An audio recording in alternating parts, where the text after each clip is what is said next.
Hi friends, welcome to Sujatha Nalabagam. Friends, நான் ஏற்கனவே பாவ் பாஜி உங்களுக்கு எப்படி குயிக்கா பண்ணுறதுன்னு நான் ஆ அப்லோட் பண்ணியிருக்கேன் உங்களுக்கு. இப்போ நான் கடைக்கு போயிருந்தப்ப என்னாச்சுன்னா, பாவு கிடைக்கல எனக்கு. ஸோ சாண்ட்விச் பிரெட் வாங்கிட்டு பண்ணிட்டேன் நானு. இப்போ அதுக்கு என்னென்ன வெஜிடபிள் நான் போட்டிருக்கேன் அப்படின்னா, உருளைக்கிழங்கு, பீட்ரூட், கேரட், கேப்சிகம், 2 பச்சை மிளகா, 3 விசில் விட்டு வேக வச்சு எடுத்துக்கோங்க. மஞ்சள் பொடி, உப்பு போட்டு வேக வச்சுருங்க. அதுக்கப்புறம் வதக்குறதுக்கு என்னென்னா 4 வெங்காயம், 2 தக்காளி போட்டு 4 ஸ்பூன் எண்ணெய், 2 ஸ்பூன் நெய் விட்டு வதக்கி எடுத்துக்கோங்க.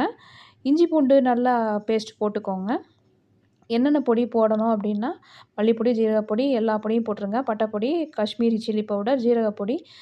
இறக்கும்போது பாவ் பாஜி பவுடர் இருக்கும். அந்த இதில கடையில கேட்டிங்கனாலே தெரியும். அது கூடயே ஒரு 4 ஸ்லைஸ் பட்டர் போட்டுக்கோங்க. கசூரி மேத்தி போட்டுக்கோங்க. அவ்வளோ டேஸ்ட்டா இருக்குங்க. 10 நிமிஷத்தில முடிஞ்சிடும். ட்ரை பண்ணி பார்த்துட்டு கமெண்ட்ல சொல்லுங்க. மறக்காம சேனல சப்ஸ்கிரைப் பண்ணுங்க. பாய்.